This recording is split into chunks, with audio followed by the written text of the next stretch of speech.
As we talked, he would comment on how my husband was an idiot for leaving such a beautiful wife in her time of need.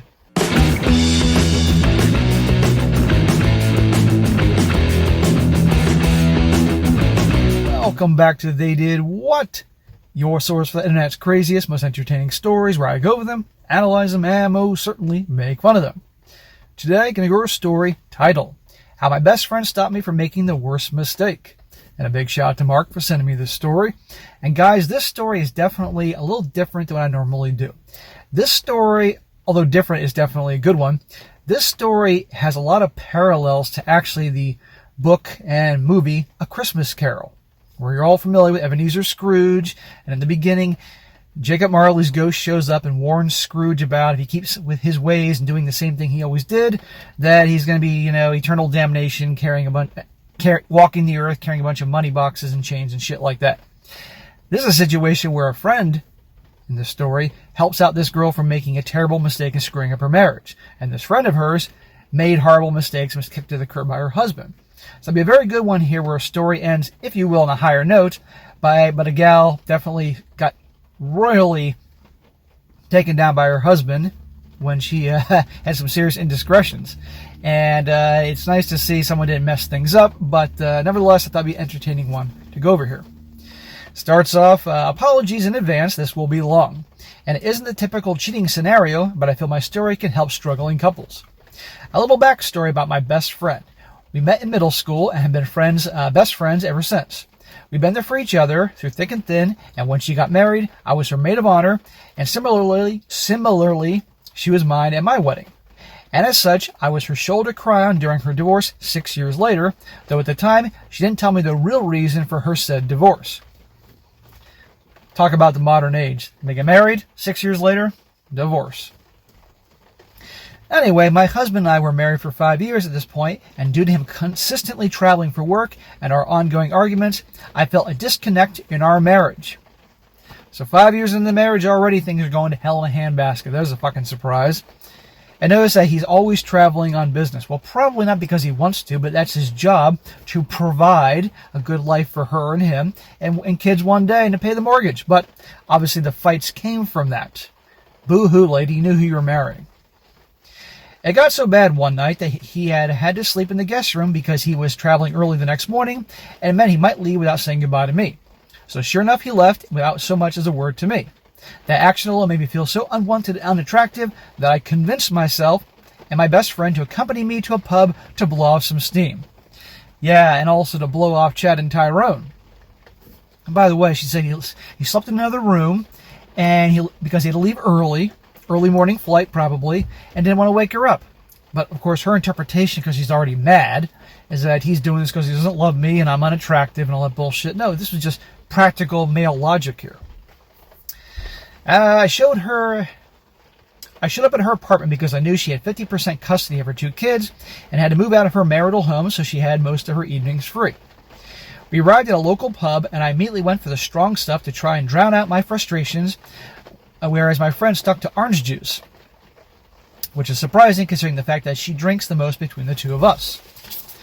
As the evening went on, there was this guy who kept approaching me, and he was gentle in his speech and confident in his words, and I won't lie, after all the arguments I was having with my husband, this was like a breath of fresh air. There you go. In comes Chatter Tyrone. To this day, I'm not sure why, but I found out myself confiding in a total stranger about the issues of my marriage. How many of you guys, let's be honest, been out and some drunk gal's babbling on about her boyfriend or her husband or something like that? You've heard it. And either because she just found some nice guy to listen to her fucking problems, or it goes down to what you're going to see here.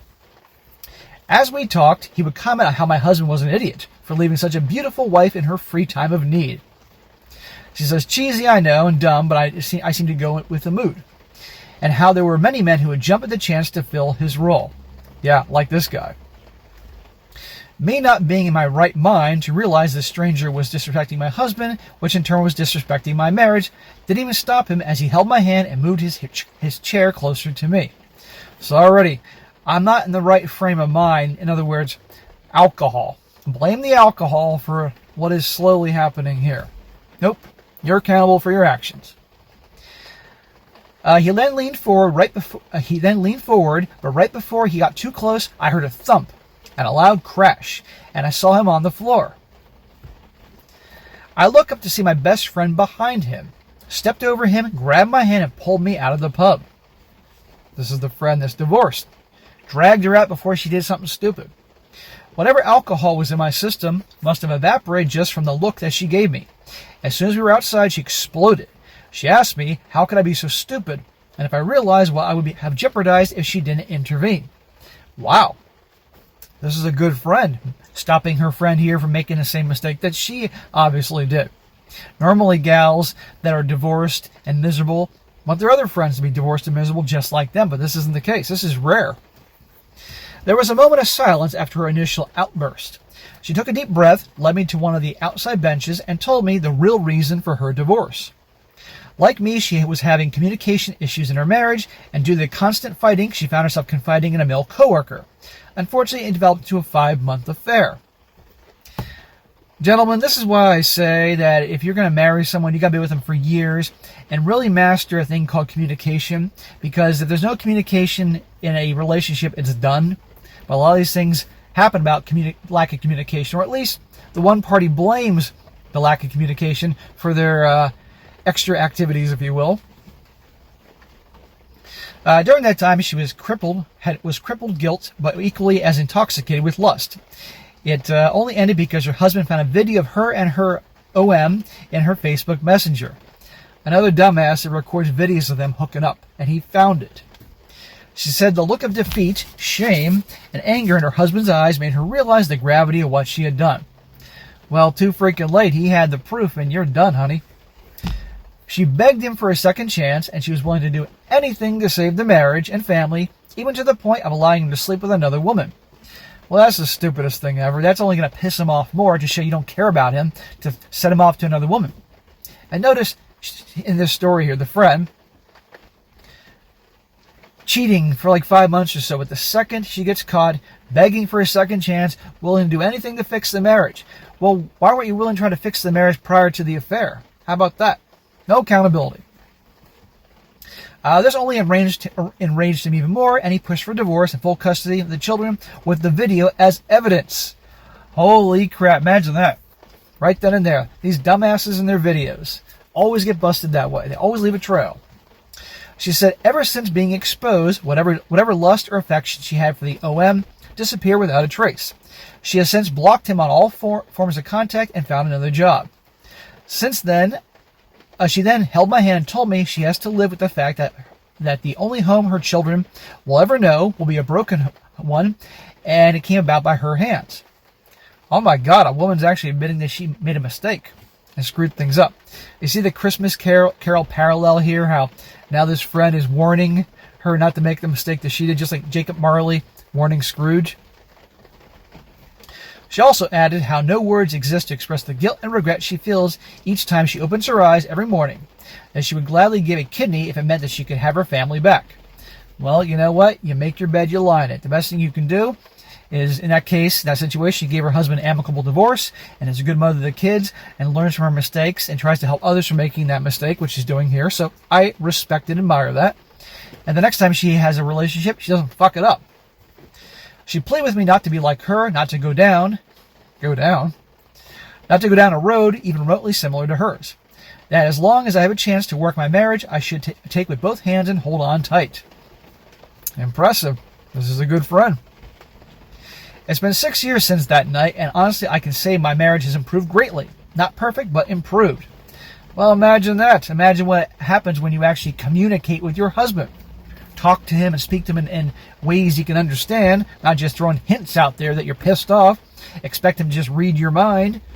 That's the problem women have. They think their guys are mind readers. It doesn't work that way. You gotta be direct with us about something that's bothering you. And you don't have that conversation when the playoffs are on, or right before a basketball game starts, or you get the point.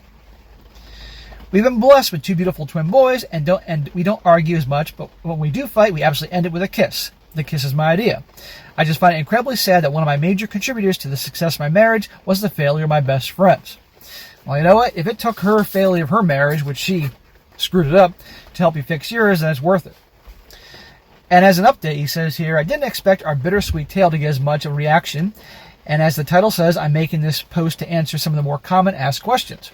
I do apologize for not being able to reply to each one, and every one of you be in the comment section.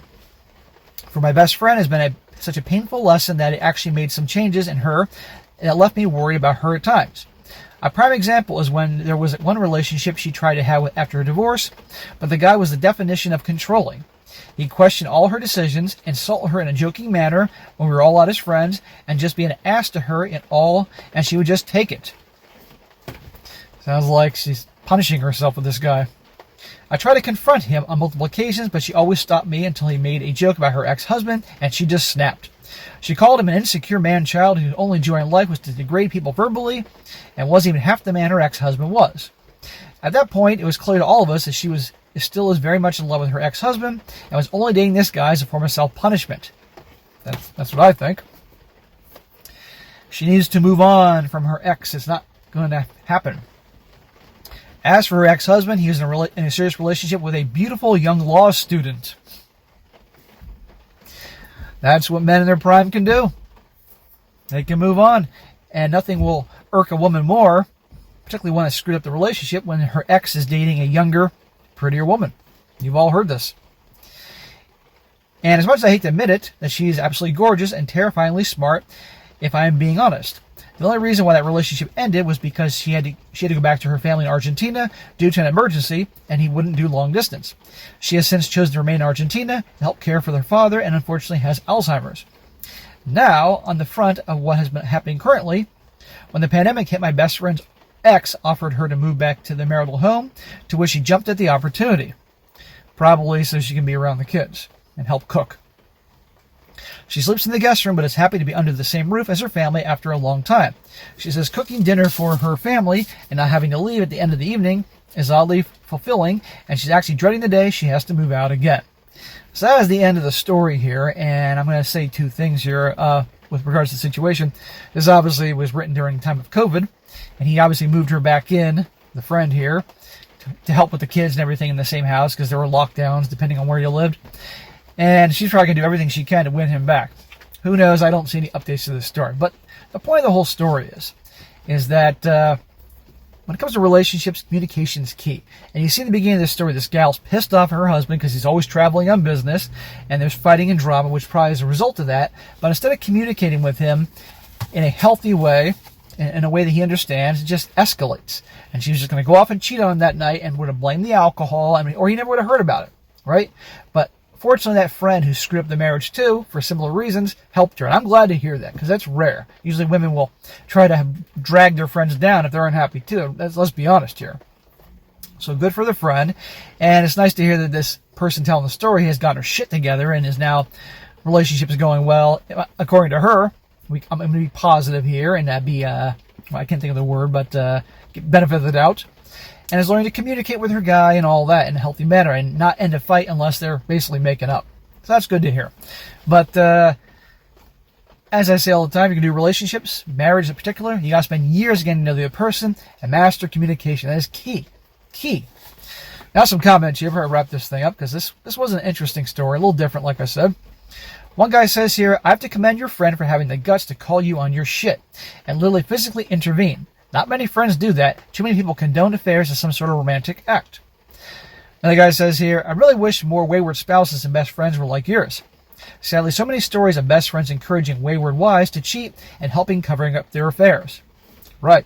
How many stories have I done where the friends cover up for the cheating wife or girlfriend? I just have this image in my head of her yanking the guy to the floor, mid-pucker, not knowing what hit him, and frankly, it's hilarious. That would be funny to see.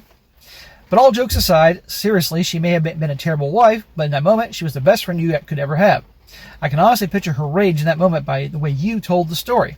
I can imagine that it hit her in 3 ways. 1, seeing this douchebag creeping up on a married woman, telling you everything you want to hear. Well, let's not just blame the douchebag in the bar. She was inviting all this. 2, watching you slowly slip into making a mistake that will carry lifelong consequences, not just for you, but everyone around you. And 3, combining 1 and 2 to a mirror of herself and her own mistakes, which by the sound of it, hit her the hardest. Another guy says here, A 5-month affair with videos. Can you hear me shaking my head?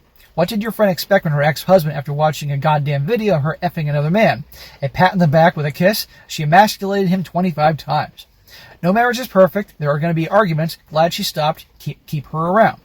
And the last comment here says, I can't recall the study, sadly, but in a nutshell, it found that what men truly hold to value as a partner is loyalty and respect. While sex being important to a man, it didn't match up. Yes, loyalty is paramount to men. Unfortunately, men are really learning more and more every day that if they want loyalty and love, get a fucking dog. As a person who wishes to be a family man, I can say without a doubt that this is true. In a spouse, all I need is to be able to trust her unconditionally, and with that, I will be as loyal as a dog. That said, I think at such a level of trust shouldn't be so easily broken or brought to the point of breaking. Considering the current reality of our era's dating culture, my expectations may be unrealistic.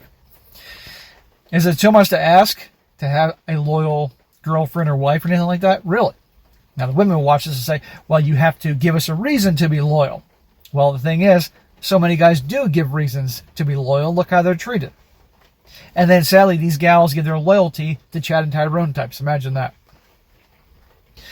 It's just that I don't need a lover. Lovers are many, fleeting, and just as easily they enter your life and they can disappear. No, I need a confidant, someone who will die for me and I will die for her.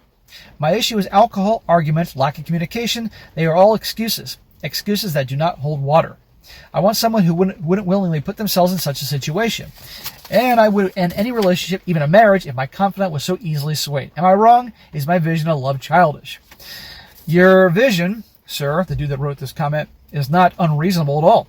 To want someone that's loyal. Now, you, of course, have to give loyalty and respect back if it is warranted and earned. But no. But the problem is that there is no loyalty anymore. You're more likely going to have loyalty from guys, but guys that treat their gal well, like a human being, you know what happens in these stories. And it really does boil down to respect, and these gals don't respect their guys because typically these guys are too nice, make the girl the center of their universe, or even just treat them like a human being, and look what happens. And the loyalty from these gals that are awful to their husbands or boyfriends or fiancés, they go to guys that are total scumbags. Imagine that. Anyhow, guys, this was an interesting one. Thought it'd be a good one to go over here. Something different to mix things up here on the channel. Alright, guys, that's it for today. Be sure to comment down below. Let me know what you think about this. And, guys, you find a good story, whether it's your typical stories I cover on here about crazy open relationships, open marriages, all that bullshit that we all find entertaining, or something different, something unique, definitely send it to me, strongsuccessfulmale@gmail.com. Just give me some time to get to it, and I will when I get the chance. And be sure to like the video, share with your friends, and subscribe. I'll catch you next time.